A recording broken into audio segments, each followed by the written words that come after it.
Hey there, everyone. Welcome to Speak Now Pro Wrestling. It's your girl, Denise Salcedo, and today it is Tuesday, January 30th, and I am here to chat about WWE NXT. And all right, so first and foremost, this NXT was the go-home show into Vengeance Day, which is going to be the first premium live event for NXT this Sunday. God, I feel like it's been forever since we've had a Sunday WWE pay-per-view, so I'm actually kind of looking forward to that. And before I get into NXT and all of that good stuff, I just want to take a second to thank everybody who has checked out any of my Royal Rumble content, guys. It has been insane. Literally from Friday through Sunday, I posted 28 new interviews, and then today I posted another one with Jordan Grace. So on top of all the WWE superstars that I spoke to, which included Rhea Ripley, Cody Rhodes, Jade Cargill, Liv Morgan, Bianca Belair, and all these other people. On top of that, I also talked to Jordan. So there's so much freaking content, guys, going up right now on the channel. It's up right now. Check it out. Believe it or not, for all of the NXT fans, my most watched video from this week is an interview that I did with Tiffany Stratton and Ludwig Kaiser. And yes, they are a couple, guys. And it was actually kind of funny because I was getting ready to do, I was on the press line looking down, and it's hectic. There's always a lot going on, and you got to really be on your toes because you don't want to miss anybody when they walk through. And it was funny because I had just finished an interview, and I looked at my camera, and through my camera, I can see that behind me was Ludwig Kaiser because he's so tall, so I noticed him right away. So I turned around, and I was like, hey, Ludwig, can you do an interview with me? And he was like, yeah, sure. So then he walks, and he gets close to me, and he has this beautiful blonde woman next to him, and I turn, and it wasn't until she was right in front of my face I was like, oh my god, Tiffany. Like, it took me a second, and it was so funny because I forgot, or I don't know if I forgot or I just didn't realize they were a couple. So it kind of took me a second to be like, oh shit. And so we did the interview. Obviously all of the red carpet interviews are a lot shorter because you got to really go because everybody's coming through, and if you take too long, then you're gonna miss everybody. But yeah, so if you guys haven't checked out the Royal Rumble content, please do. I think there's a lot of good stuff that you guys will like in there. The channel is definitely blowing up right now. Over 3,000 new subscribers. If you're here, if you're one of those new subscribers, thank you so much. I do stream live multiple times during the week. I'm live on Tuesdays to talk about NXT. I'm live on Wednesdays to talk about AEW Dynamite. Fridays, I'm here to talk about Smackdown. Certain Saturdays, I'm here for Collision. And then I also do pay-per-views and all of this other stuff here on the channel. So you'll definitely get a lot. What I like to say that this channel is a wrestling buffet. You just get a bunch of everything: videos, interviews, press conference, shorts, podcasts, news, you name it, it's happening here on the channel. But with that being said, let's get to NXT, baby, because there's some things we got to get into. We got, first and foremost, thank you so much to Sheldon Jackson for sending over 5 DWO memberships. We also have Steven here who says, I got to know Denise's reaction to her fave Orite group Chase U, and how good, okay. And he says, and how good is Ariana Grace? Would love to see her and Chelsea Green team up. Okay. We're going to talk about Chase U in just a second, because you guys know how I feel about Chase U, all right? I tried. I really, really tried all the damn time. We'll talk about that in a sec. But when it comes to Ariana Grace and Chelsea Green, that would be a phenomenal pairing, and I can't believe that I didn't think about that until literally right now. Steven, now that you put that out there, that is more, I would really love to see that someday. Thank you so much for setting that in. Let's get to it, guys. I'm going to kick things off with the way that the show ended. I want to start with the biggest story. And that is Trick Williams and Ilja Dragunov, along with Carmelo Hayes, and this whole entire melee that occurred. So, as I said, we're headed to Vengeance Day, and Trick Williams is going to wrestle not once, but twice on the show. And on top of that, both matches have a whole lot at stake because he is in the finals of the Dusty Cup Classic after today himself and Carmelo Hayes defeated the LWO, Joaquin Wilde and Cruz del Toro in what was a really fun match, actually. And so they get the win and they're headed off to Vengeance Day. They're going to be facing Braun Breaker and Baron Corbin. But as we know, because it's been announced for the last couple of weeks, we're also going to be seeing Trick Williams versus Carmelo Hayes. Trick Williams versus, sorry, I'm already thinking of Carmelo Hayes. Trick Williams versus Ilja Dragunov. My bad, guys. My bad. I'm so used to saying Trick Williams and Carmelo Hayes together that it's like, just comes out. Anyways, Trick Williams versus Ilja Dragunov at Vengeance Day for the NXT Championship. Now, the last couple of months, we have been seeing Carmelo Hayes play all of these mind games. We're all seeing the red flags in this friendship between Trick and Carmelo, and Trick is blinded. Like, this guy is not seeing any of it. He has successfully let Carmelo Hayes manipulate him and get into his head. We kicked off the show with Carmelo Hayes once again reiterating to Trick Williams that Ilja Dragunov has been playing all of these mind games on him, when in reality, it's been the other way around, because Ilja Dragunov has been nothing but respectful to Trick Williams. He respects the fact that he won the Iron Survivor Challenge. He respects the fact that he earned this matchup and respected him enough to give him the biggest platform and the soonest platform to get his match for the NXT Championship. But Carmelo Hayes is trying to make it seem like Ilja Dragunov planned all of this. Like, he planned for Trick Williams to have to wrestle twice so that when he does wrestle him for the championship, that he's pretty much already done and tired from the tag team match earlier in the night. So what we get is this face-to-face between Ilja and Trick Williams. Now, the last time that we saw both of these men together, again, they were respectful. But since then, Carmelo Hayes has been working his magic. And so all of a sudden, we see Trick Williams' attitude change towards Ilja. He's no longer being respectful of him. Instead, he is basically accusing him of setting him up for failure. He's accusing him of not wanting to give him a real opportunity to wrestle when he's 100%. And clearly, we all know that's BS. We all know that's bullshit, right? So Ilja Dragunov starts telling him, like, no, you are letting Carmelo Hayes get into your head. And I love this. I loved that Ilja Dragunov was the voice of reason here. He was bringing up everything that you and I and the viewers and everybody watching NXT have been talking about for months. He tells him it's clear that he's gotten into his head and that he didn't force Trick Williams to accept this match. He didn't force him. And he says, like, I played mind games, but I played the mind games on Baron Corbin. I didn't play them on you. And so I find it funny, by the way, that Ilja Dragunov is constantly being accused of things. If you guys remember, Carmelo Hayes first accused Ilja Dragunov of attacking Trick Williams when we all know it wasn't him. And now he's being accused of manipulating and playing mind games to Trick Williams and setting him up for failure. So this pretty much all leads to them eventually shaking hands. But when they do, they're jumped by Baron Corbin and Braun Breaker. So they come out, they jump both guys, and then Carmelo Hayes comes out to help them out, and we end up getting this separation. And the closing shot of the NXT, I gotta say, I really, really loved, because in the closing shot, you have on the outside Baron Corbin and Braun Breaker looking up at Carmelo Hayes, who's in the ring, but Carmelo Hayes is standing alone because Trick Williams is face to face with Ilja Dragunov. So if you guys have been, obviously paying attention, we know that Carmelo Hayes does not like that Trick Williams is more focused on the NXT Championship picture than he is the Dusty Cup.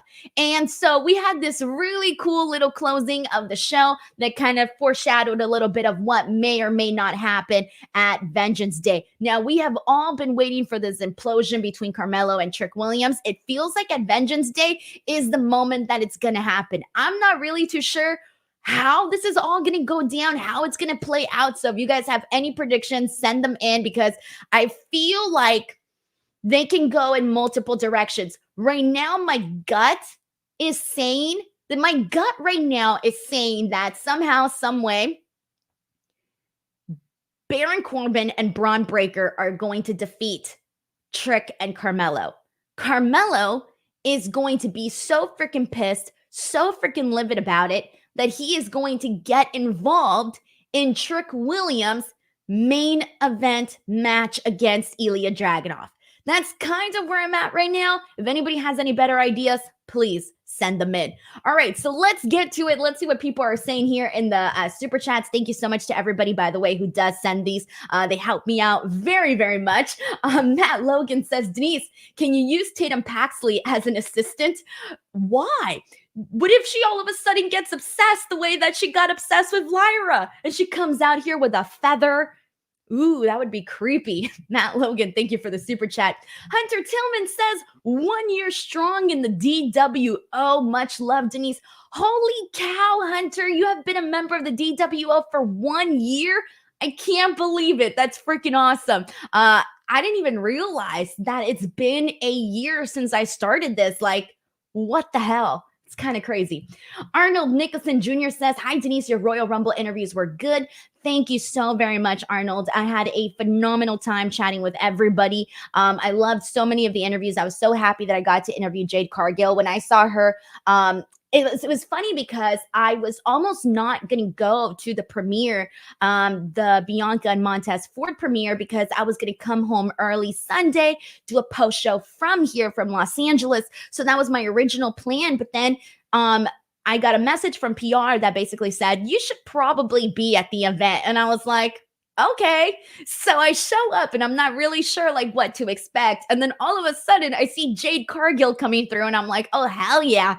Of course, Rhea Ripley's there and Liv Morgan and all these people that I was very much looking forward to talking. So I'm very glad that I made all the changes. I changed my flight schedule. I added an extra night to my Airbnb just so that I could stay Sunday and get those additional interviews. And it was definitely worth it. So I was very, very happy about that. Very happy that I did that. Stephen Marchuli says, did you see Braun getting a Do you see Braun getting a WrestleMania match? So I'm not sure, but I do think it's a possibility, especially because, when was it? Last night on Raw, there was a mention from Nick Aldis about Braun Breaker. It was very casual. He said that he was going to call him on the phone or something like that, or he called him on the phone and they were going to talk. Then, of course, we saw him at the Royal Rumble, made his Royal Rumble debut. He looked very, very impressive, was one of the highlights for the men's Royal Rumble. And then today, the first thing they did when Baron Corbin approached him was, again, talk about the Royal Rumble. So I don't know if he is someone that gets a WrestleMania match, that gets called up like right after NXT Stand and Deliver, or I mean, even sooner than that, actually. To get a WrestleMania match, it would have to be way sooner than that. Or if he ends up doing a Raw after Mania debut, because you know that after WrestleMania, the Raw after Mania, that we do get these big debuts. So I do think it could be a possibility that we see him around this WrestleMania season, finally go to the main roster. But whether or not he's going to have the WrestleMania match, that I'm unsure about.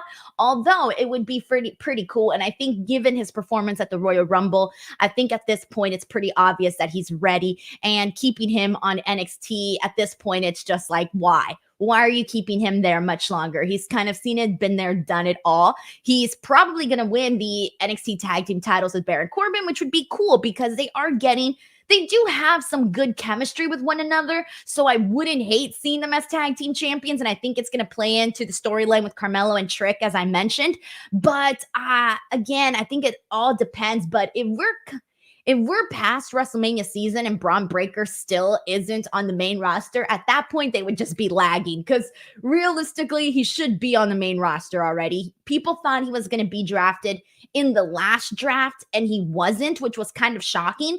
But at the same time, he ended up sticking around on NXT. He ended up doing so much more. We saw some character changes in him because if you guys remember, the last time that Braun Breaker was NXT champion, the crowd was turning on him. They turned on Braun Breaker.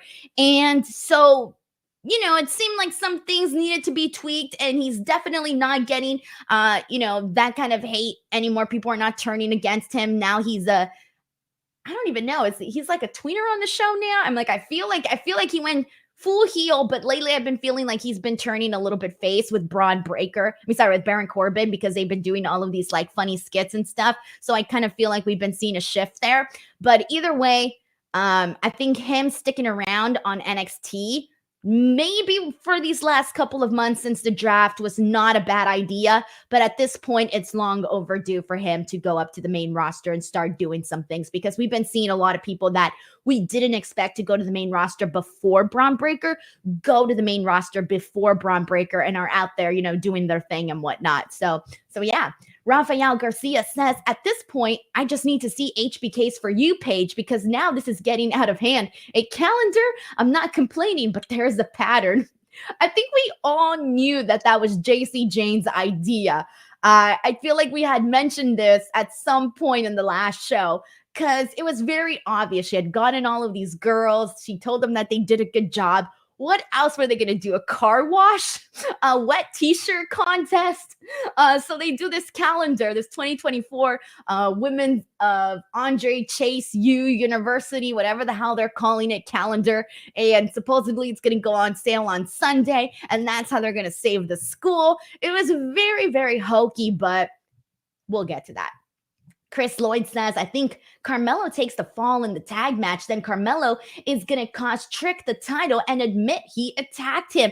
I know, because at this point, we never actually found out who truly attacked him. It never actually came out. And I know that Lexus King at one point was trying to take the credit for it, but he was just trying to get a match. That was it. But we never actually found out that it was Carmelo Hayes that attacked Trick Williams. We've just been assuming this whole entire time that it was him. But if Carmelo Hayes takes the fall in the tag team match, it's going to be interesting to see what led to that, because it might be a situation where either there's a miscommunication, maybe Trick Williams messes up, but he messes up accidentally and Carmelo Hayes takes it to heart, or Carmelo Hayes loses the match and then starts feeling down about himself, and so he drags Trick Williams down with him. Who knows? We'll see. But there's no way that they're going to win. I don't feel like they're going to win the Dusty Cup, because they can't have this happy ending and then not.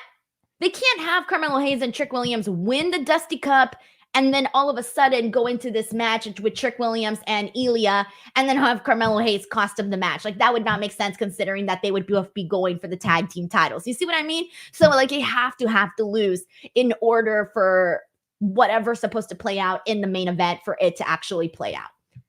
All right. William Buhner says, Vic Joseph said he looks good in blue. Smackdown? I don't know, guys. I think that if Braun Breaker, I would like to see him on SmackDown. I think SmackDown would be a good place for him, but that's not to say he wouldn't make a good spot in Raw. I think he'd be fine wherever. John Deller says, who would take his place on NXT for Braun Breaker?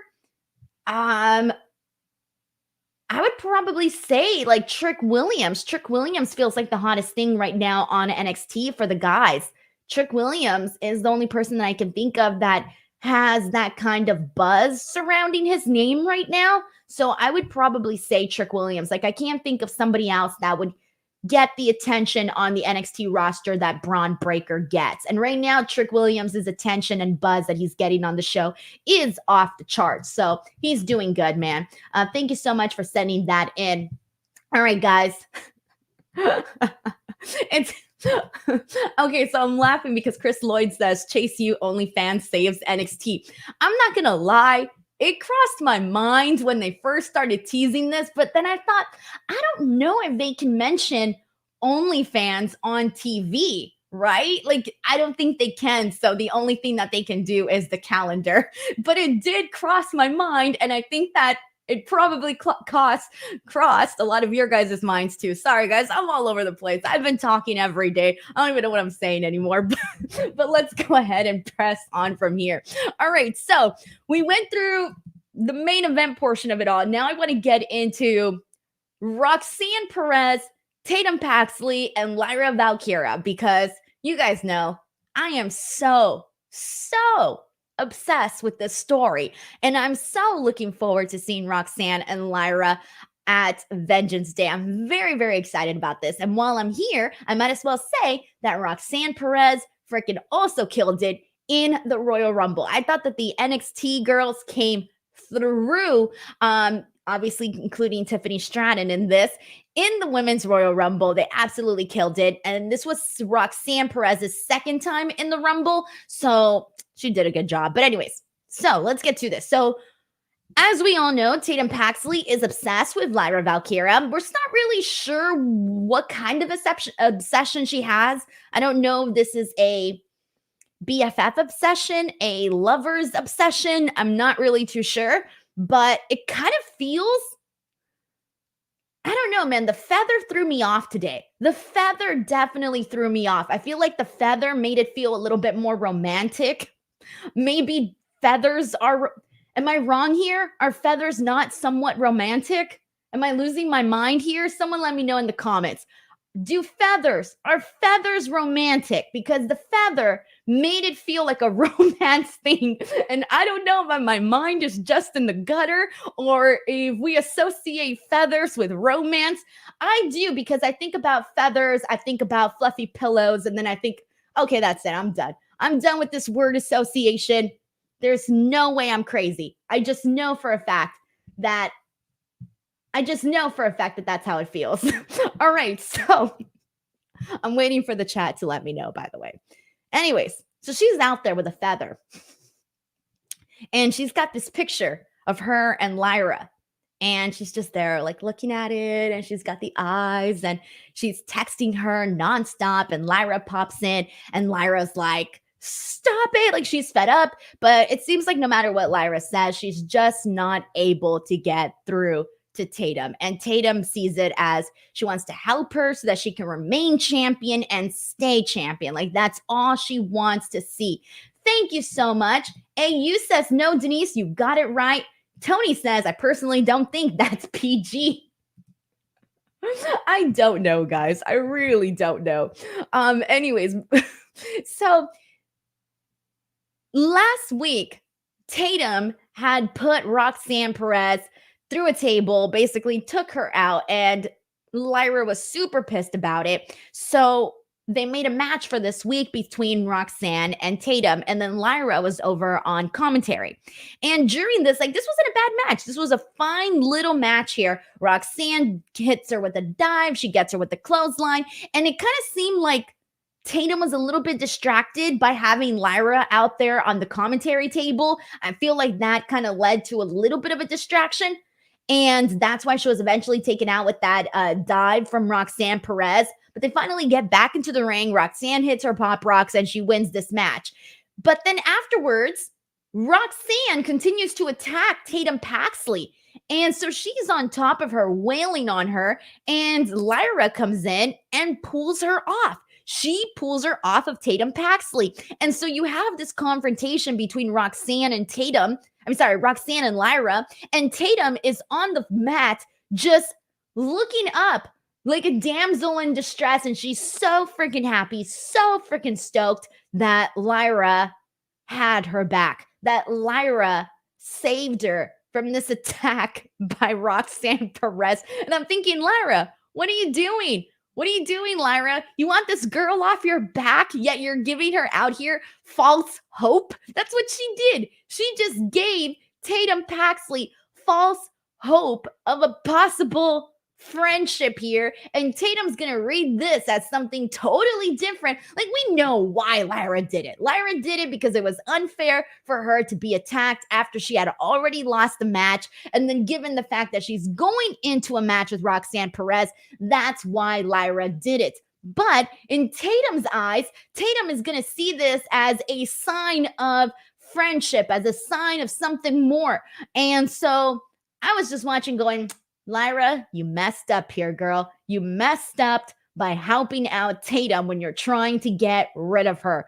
Anyways, I love this story, guys. I love it because, I don't know, I just think it's fascinating. But also, I'm really excited about Roxanne and Lyra because I know that's going to be a really good match. Really good match. And I'm not expecting to see Roxanne Perez defeat Lyra. I don't think it would be the time to do it. Not the time to do it right now. I think they can definitely tell more of a story here if they wanted to. So I'm not really expecting an actual title change at Vengeance Day. And I know a lot of people are probably assuming that Tatum Paxley is somehow, some way going to get involved and maybe help out Lyra here. Who knows? But we'll see. Aaron Garcia sends in a super chat saying, tell me a lie, playing during the Chase U tribute had me dying. NXT is really an HBK greatest hit shows. Oh, he does a lot of like throwback stuff, a lot of stuff like that. We've seen it quite a bit now on NXT. Thank you so much to Aaron Garcia for sending in the super chat. I really, truly appreciate that, man. All right, so let's go ahead and press on from here. And we kind of talked about this already, but I do want to go ahead and kind of run through it again briefly. And it was the match between the LWO and Trick Melo gang, Carmelo Hayes and Trick Williams versus Cruz del Toro and Joaquin Wilde. I've mentioned this now a few times, but LWO is really doing a great job as a tag team. Joaquin Wilde in particular has now been having like a standout moment on each and every single match that he's had, especially on NXT. He's getting these big moments by showing his athleticism, his high flying skills. That has been something that kind of gets people going like, wow. And so I've really been liking what they've been presenting there. There were some moments, there was a few hiccups during this match, but you know what though? There was a moment, I'm trying to remember if it was Cruz. Yeah, it was Cruz del Toro, I believe. At one point, kind of looked like he was going to like slip through the ropes, but he ended up catching himself. I was pretty impressed with the way that he did that. There was maybe like one other hiccup, but I was just, they were going so fast, moving so fast during this match that I was honestly astonished that they did everything pretty flawlessly for the most part. But this was very, very entertaining. I thought it was a really good match. And I say this every week, and I'm going to say it, keep saying it. Do not forget that the LWO are an entertaining tag team, because every time we see them wrestle, especially on NXT, it's this reminder that they're actually very exciting to watch. It's just a matter of giving them more of an opportunity, which I guess you can say they definitely are by getting these matches. And we're seeing them not just on NXT, but also over on Smackdown. So good match. And we are going to be getting Braun Breaker, Baron Corbin versus Carmelo and Trick Williams, as we've talked about.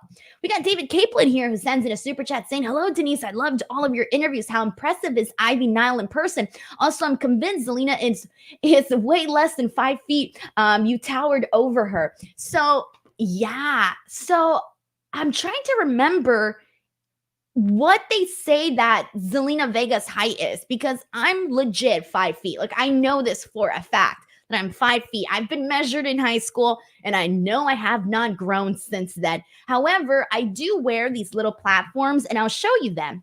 I'll show you my platforms. I wear these platforms, and so they add about like 2 inches. But I was towering over Zelina Vega way more than 2 inches. She made me feel like Andre the Giant, bro. I was standing next to her and I was like, damn, I'm huge. And I'm never huge next to anybody. anybody, nobody. Everybody's always taller than me. So for me to be in a situation like that, it freaks me out. But Zelina, she's freaking great. She's so sweet. She's very, very petite. I think I don't know, man. If I were to assume, I feel like she's more like 4'10", but she's also very, very petite. So she looks even tinier. And it doesn't help that I have a big head. So, yeah. But thank you so much. And as in regards to Ivy Nile, she's just a very sweet person, very sweet, very down to earth. But the first thing that you're going to notice is just how like ripped she is. And especially when you see her next to somebody who's not a pro wrestler, who's not an athlete, who doesn't even really work out their arms like ever. Me, she looks even way more impressive next to a regular average person, me. So yeah, go check out that interview and you're going to be looking at Ivy and you're just going to be like, oh shit. Because keep in mind, like, Ivy's fit. She looks fit. We've talked about this, but then she's in there with other athletes, other wrestlers who are also fit.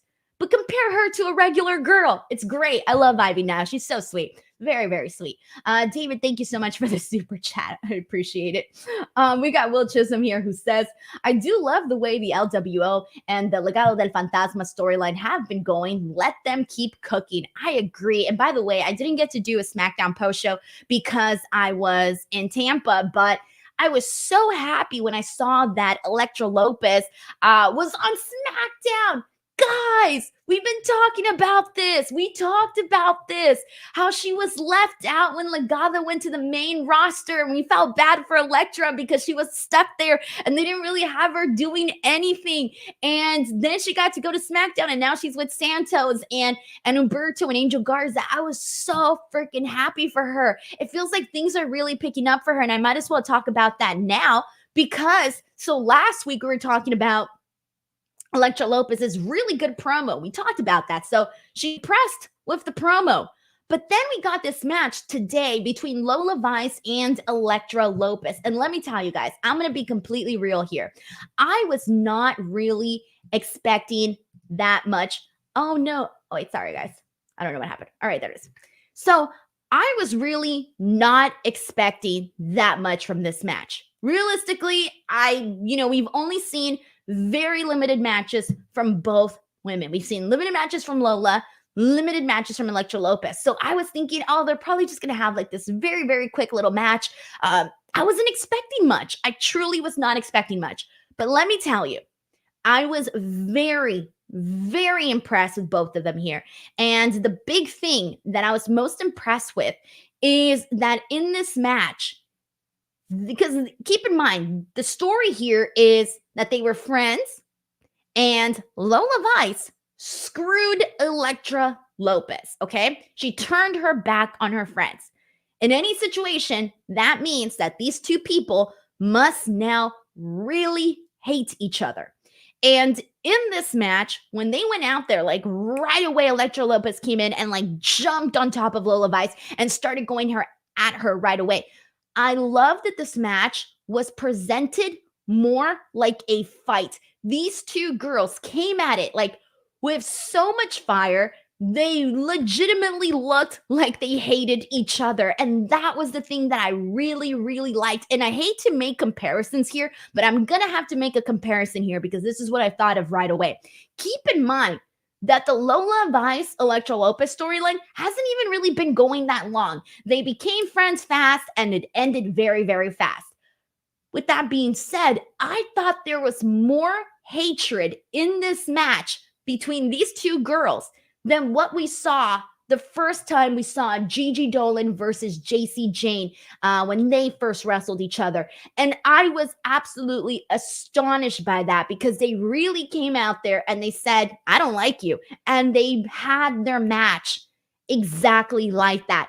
And I had fun with this. I thought that they made Elektra Lopez look like powerful. She had a lot of intensity. And then we saw her, Lola, she goes out there with her little fast kicks, almost she she goes out there and she does these really fast kicks. I was gonna say similar to Mike Bailey, but obviously nowhere near how Mike Bailey does them. But you know what I mean by these really fast strikes that she kind of hits to her opponents, and then she ends up doing a hip attack.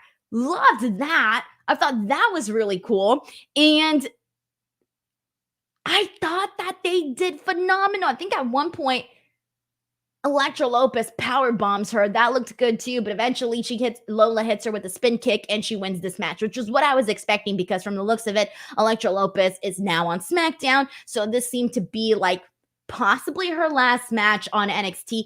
And it seemed like she was kind of giving, the moment to Lola Vice because Lola Vice is going to continue on NXT. She's got her contract and we're going to see what she ends up doing with that. But it seems like Elektra Lopez is now possibly only going to be on SmackDown. I would like it if she was actually on both shows.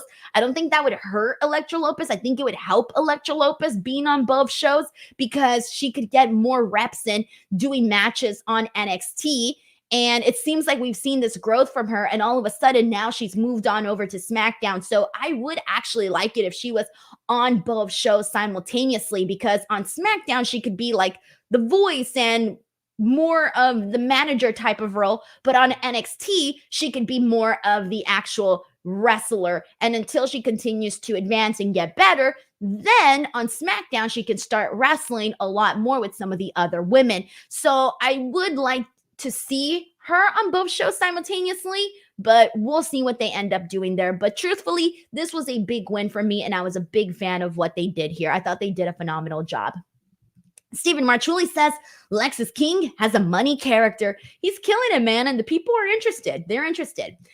We got Will Chisholm who says nothing wrong with a short match if it's like this. I believe them too. Women hate each other. Agreed. Like it wasn't a long match. It was a few minutes, but they made every minute count in this matchup. So honestly, kudos to them. Really, really kudos to them. But speaking of making every minute count, make every minute count when you're eating Magic Spoon. My New Year's resolution is to cut back on sugar and add more protein to my diet to help me stay on track of my fitness goals this year. And Magic Spoon makes that easier and more delicious than ever. Magic Spoon comes in a variety pack. The 4 flavors are cocoa, fruity, frosted, and peanut butter. This pack has 0 grams of sugar, 13 to 14 grams of protein, and 4 to 5 grams of net carbs. Only 140 calories a serving. It's high protein, has 0 grams of sugar, keto-friendly, gluten-free, grain-free, and soy-free. My favorite flavor is the fruity one. Head on over to magicspoon.com/Denise to grab a variety pack and try it today. And be sure to use my promo code Denise at checkout to save $5 off your order. And Magic Spoon is so confident in their product, it's backed with a 100% happiness guarantee. So if you don't like it for any reason, they'll refund your money, no questions asked. Remember, start the new year off right with a delicious bowl of high-protein cereal at magicspoon.com/Denise and use the code Denise to save $5 off. Alrighty, everyone, let's get to it. We got a super chat here from Benoit Richter. Thank you so much for sending this in. He says, hey, Denise, do you think they're building Joe Gacy like a distorted mirror of Ilja Dragunov? The unique way Joe expresses his relentless. I don't think I compare Joe Gacy or Ilja Dragunov together in any realm of this universe. They feel totally different to me. I'm not really sure what to make of Joe Gacy right now. I don't hate it, but I don't love it either. I think it's more of a wait and see type of thing, but we did have, and I did like this, by the way, we had Dijak and Joe Gacy in this backstage segment today, and they're in this dark room. They start fighting, and they kind of continue on with the show, right? We continue on. And then I forgot which match, but at some point, we hear commentary go like, oh my God, there's breaking news, whatever, right? They go to the outside. These 2 guys are fighting on the top of some truck, and Dijak ends up throwing Joe Gacy into a dumpster. And then later on in the show, Dijak is being yelled at by the new GM, Ava Rain, and she's like pissed off that he did this. And Dijak's asking for a no DQ match, and she's like, no, what makes you think that Joe Gacy is capable of competing after what you did to him? And then out of nowhere, Joe Gacy comes out of the trash, and he's got trash all over him, and he's like, that sounds like fun. And so the match is official. We're going to be seeing Dijak versus Joe Gacy in a no DQ match. So at least now they're getting to an actual matchup here, because for the most part, they just have Joe Gacy as being the weird guy. It's all he is right now, is just the weird guy on NXT. He's distorted, but I wouldn't say he's the distorted mirror of Ilja Dragunov, though. Two totally different people, two totally different presentations, but we'll see. We'll see what they end up doing with Joe Gacy. I do think that this may be, though, a lot better than what they were having him do when he first started on NXT, where he was having all of this like really weird promos that were like super wordy and I don't know, just a little weird. This is definitely better. This is weird in a better, good way. And so, you know what? Maybe I like it more than I thought. Honestly, now that I thought about it, I like it more than I thought that I originally did. Plus, because I think about what he was doing prior, which was the schism, and that really wasn't going anywhere. It wasn't going anywhere anymore. So I think the breakup of the schism was definitely the right thing to do. Even though at some point I was trying to tell myself that I was a fan of the schism, but I think I was just trying too hard. I think I was just trying too hard to really like the schism. But anyways, better idea to break them all up. They're all, well, the two of them that are left are off doing better things, at least maybe just for Ava Rain. Never mind. Maybe Ava Rain is really just the one going off and doing better things, because now she's got this like big featured role as the youngest ever GM in WWE. Thank you so much to Benoit for this super chat. I appreciate it, man. All right, so let's go ahead and get into the rest of NXT. Ridge Holland versus Lexis King. We're just talking about Lexis King right now. People are really into him. I thought this match was all right, man. I am a little bit confused by what they're trying to do with Ridge Holland. I thought I understood what was going on, because they were first making him seem like he was injury prone, not just for himself, but to injure other people as well. And Ava Rain was talking about kind of protecting him from himself. I didn't really understand that. I don't know why he needs to be protected from himself. If he needs to be protected, then that means he probably should, like, if the story is that he needs to be protected because he's harmful and he gets hurt, because they did a whole interview where he talked about how many times he's hurt himself. So if they're protecting him from getting hurt, then why would he be wrestling? That makes zero sense. So I think I'm a little bit confused as to what exactly is going on here with Ridge Holland. All we know is that they clearly want to protect him for whatever reasons. And two, he has no friends, because today he was attacked by Gallus and they took him out. Nobody helped him out. They then put his leg through a chair and then hit him with another chair, thus probably injuring him. So I'm not expecting to see Ridge Holland in action for a bit. So I'm not really sure what's going on here, but this doesn't feel like a step up. I think this kind of feels like a step down, because when Ridge Holland first came into NXT, he came in, and keep in mind, like, Ridge Holland has a really great look. He's got a great physique. So I'm thinking, all right, like, things are going to go pretty good here for Ridge Holland. Like, we're going to see a really cool, badass presentation of Ridge. And I think instead they've kind of weakened the man. He feels weak on the roster. I don't want to root for a weak man. I'm sorry. Like, they just haven't, I don't know. He went from like, oh yeah, he came in looking tough, looking good, to all of a sudden he's supposed to be this weak dude getting attacked and getting injured all the time, or getting other people injured. So for me, it hasn't really been working what they've been doing for Ridge Holland. Maybe I'm not understanding what they're doing here, but just based off of my interpretation of what we're seeing here with Ridge, I'm not that big of a fan. I'm not a fan of the story. I don't even know what the story is, but I'm not a fan of it. We'll see.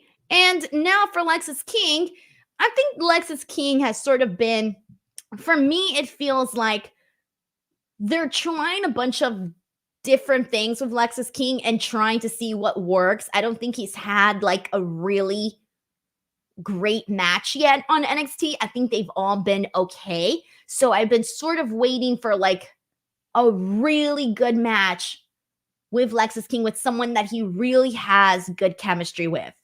Maybe the best one was definitely the one that he had at NXT Deadline with Carmelo Hayes. That was definitely the best match. But on NXT television, though, I've been sort of waiting to see him really click with somebody else in the ring, because a lot of the matches, they really haven't stood out to me just yet. And I think it may just be the opponents that he's had. I don't really think that they've had that great of a chemistry. So I hope that they find him a good feud. And maybe Ridge Holland, I don't know. But right now it kind of seems like that is sort of, maybe they'll circle back to it. Maybe they won't. I'm not really too sure. I would imagine that they would, considering that Gallus took out Ridge Holland. So I feel like when Ridge Holland comes back, because he's going to have to be out for a bit after this, he's going to have to sell this for at least a week or two, then continue on and maybe come back and do something again with Lexis King. But I don't know, guys. I'm not feeling this one. I'm not feeling this one at all. And let's see. I don't feel like, I think a lot of people are sort of feeling the exact same way, because I'm reading the comments and I don't think a lot of people are saying all that. Well, we got Christopher here who says Lexis King versus Ridge Holland tonight. The match was physical and good too. Man, I think we saw two different matches, Christopher. I wasn't into it, but I'm happy you liked it. I think I was just like a little bit out of it. Man, and maybe I should go back and rewatch it, because I didn't feel that strongly about it. But let me know how you guys felt about it in the comments. Fallon Henley versus Ariana Grace. Talk about feeling something. I was definitely feeling this match. All right, I was a fan of this. The reason I was a fan of this is for multiple reasons, and that is Ariana Grace. I'm going to say it right now. I'm going to say maybe halfway through this year, at some point from the middle of this year towards the end, I truly think Ariana Grace is going to be one of our favorite characters, personalities on NXT. She has very, very quickly just gotten her character down. She plays so well to the crowd. She just gets it, guys. She gets how to look at the camera. She gets how to do little things in between the moves. She gets how to interact with the crowd. Every little thing falls in line with her character. The way that she sells things, the way that she reacts to things, the way that she celebrates things. Absolutely everything that Ariana Grace does is fun to watch. And, you know, in terms of like the in-ring portion of it all, she's not bad. We still haven't seen like any spectacular breakout match from her yet, right? But I think that's to come. And the moment we do get to see that breakout match for her, and given that she's already got all of the character elements down, I truly believe that Ariana Grace is going to be a fan favorite on NXT. And she's probably already a favorite of yours, but I'm talking like a real fan favorite, like someone who's being talked about, like Tiffany Stratton, like Roxanne Perez, like these people who are legitimate fan favorites on the show. I think Ariana Grace is on her way to that.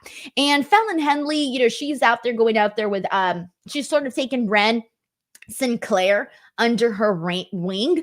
And Ren is basically I would say she's being presented as your average girl. She just wants to go in. She wants to fit in. She wants to have friends. She may have a little bit of anxiety. She may be like overly excited. So I do like how they're presenting Ren Sinclair. Eventually she's going to, you know, grow up, get some confidence and find herself on the roster. But right now she's the new kid on the block and she's just trying to find her place in this world of the WWE universe. So I do like what they're doing with Fallon. I love Fallon. I can't wait for Fallon to get her opportunity all the way at the top. I feel like she's just kind of, it's not her time yet, but her time will come soon, because I do think Fallon Henley is 100% the total package there. I'm a big fan of hers. And so we end up seeing this match between Fallon Henley and Ariana Grace. I mentioned all the things I liked about Ariana. There were some fun moments in here, like Fallon punches her in the face and she's like, like selling it like very dramatically.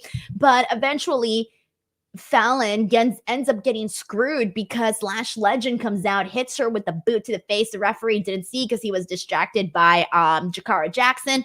And so Ariana gets the win, and she's like super shocked that she won this match. It was very funny. I liked the way that they worked this entire thing. It was very, very character heavy, and I was a fan of that. Honestly, Benoit Richter says here, she's fun to watch.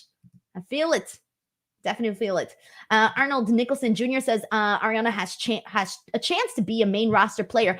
Oh, yeah. You know, earlier Steven was mentioning how he wants to see her do something with Chelsea Green. Oh, that interaction would be absolutely phenomenal. Chase U.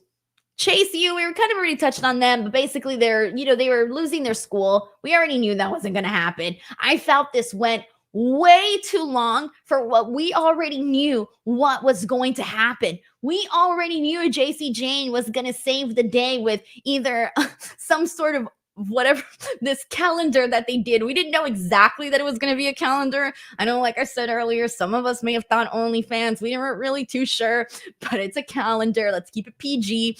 And so we get this very long Andre Chase U University tribute video. And I'm thinking to myself, oh my God, we've already seen all this. Obviously, it's a tribute video, so we have seen it already. But I already knew JC Jane was going to come out. So I felt like it just took too long. It took too long for it to finally get to the point of JC Jane coming out and saying, I'm saving the school with this calendar.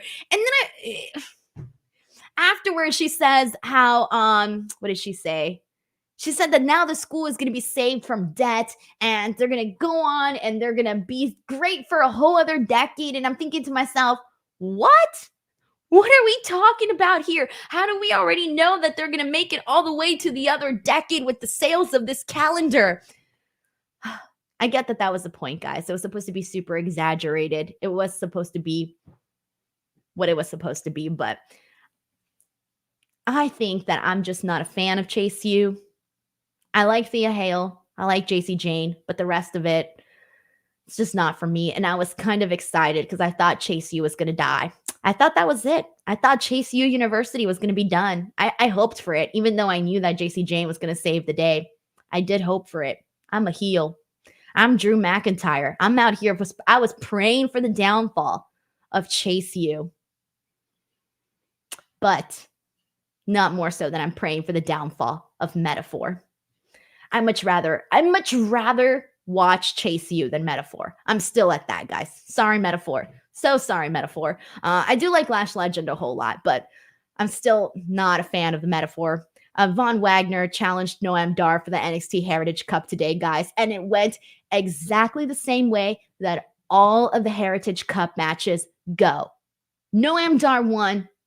He gets put through a table afterwards. That's all you need to know, because it's the same thing over and over and over and over again. I'm so over the NXT Heritage Cup.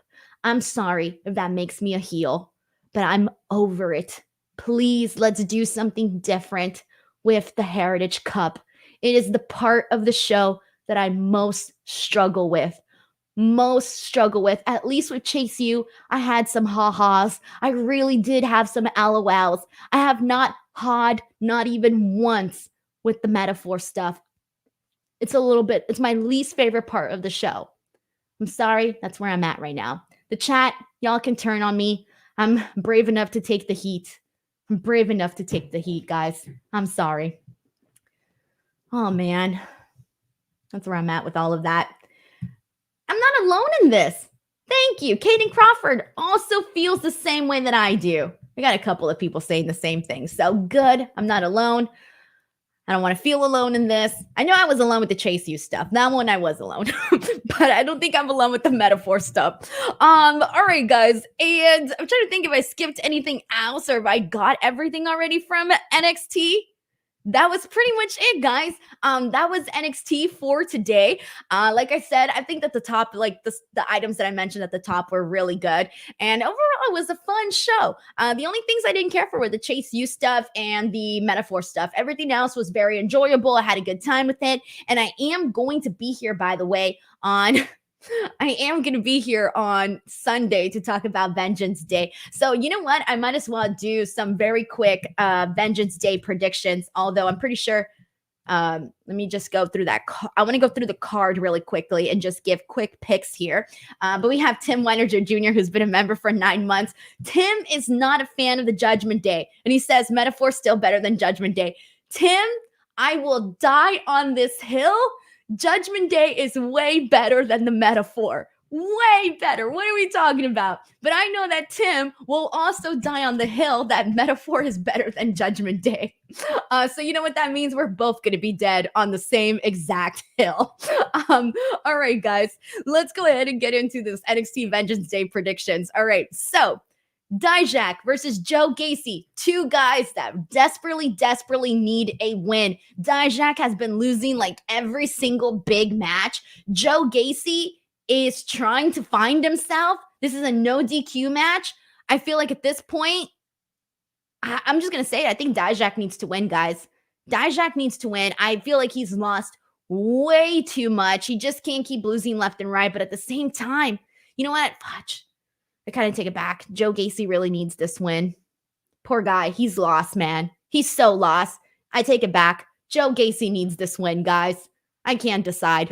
All right, 6-person mixed tag team match. We got the family versus OTM. Kind of the same thing here. Tony D, Channing Stacks Lorenzo, and Adriana Rizzo. I really like all of the skits that they do, but that's kind of been about it. Like the skits is really the only thing we get from them. Same thing with OTM, and they're a new group with Lucian Price, Bronco Nima, and Jada Parker. They're a new group, so they kind of need some momentum behind them. Damn, both of these matches that I've mentioned, these are ones that could really go either direction. Usually I feel like it's a lot easier to predict some of these matches for the NXT PLEs. This one, they can really go any direction. I'm a little bit of a bigger fan of the family. So for that reason, I'll go with the family, only because I'm a little bit bigger of a fan. And I like the way that Adriana Rizzo talks.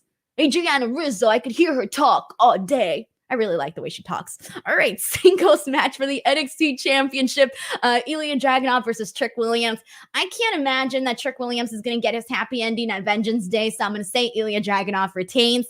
We have a singles match for the NXT North American Championship. Oba Femi versus Dragon Lee. I'm definitely expecting Oba Femi to get the win. NXT Women's Championship, Lyra Valkyria versus Roxanne Perez. I'm also expecting Lyra Valkyria to retain with the help of Tatum Paxley, possibly. And then we have the Dusty Rhodes Tag Team Classic Finals with the winners receiving a future shot at the NXT Tag Team titles. So I'm going to go with Braun Breaker and Baron Corbin defeating Carmelo Hayes and Trick Williams. So 6 matches. I'll be here on Sunday to talk about them on the post show for Vengeance Day. Lawrence Ross says, thank you so much for the super chat, says, I know we are finished with NXT, but the Heritage Cup is mid, but you have to love the best entrance in NXT with Metaphor. You're crazy, Lawrence Ross. You're crazy. And who has the best entrance on NXT? It's Trick Williams. Actually, Trick Williams legitimately has the best entrance in NXT. And Booker T doing the, yeah, oh yeah, and all of the sound effects that he makes at Trick Williams' entrance just adds so, it's freaking hilarious.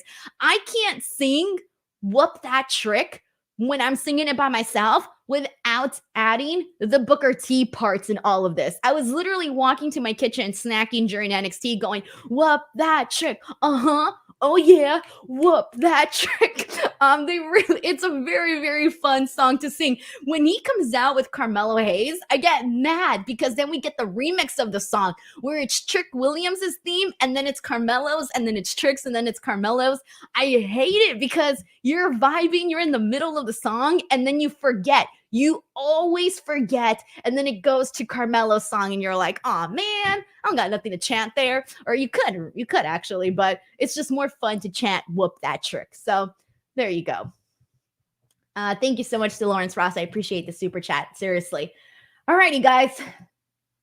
that is it for today. That is the NXT show. I will be back tomorrow with Righteous Reg to talk about AEW Dynamite. Go and check out all of the Royal Rumble content. Give them some love. Leave some comments. Do the thing. It helps me out tremendously. And I will catch you guys tomorrow. Bye, everyone.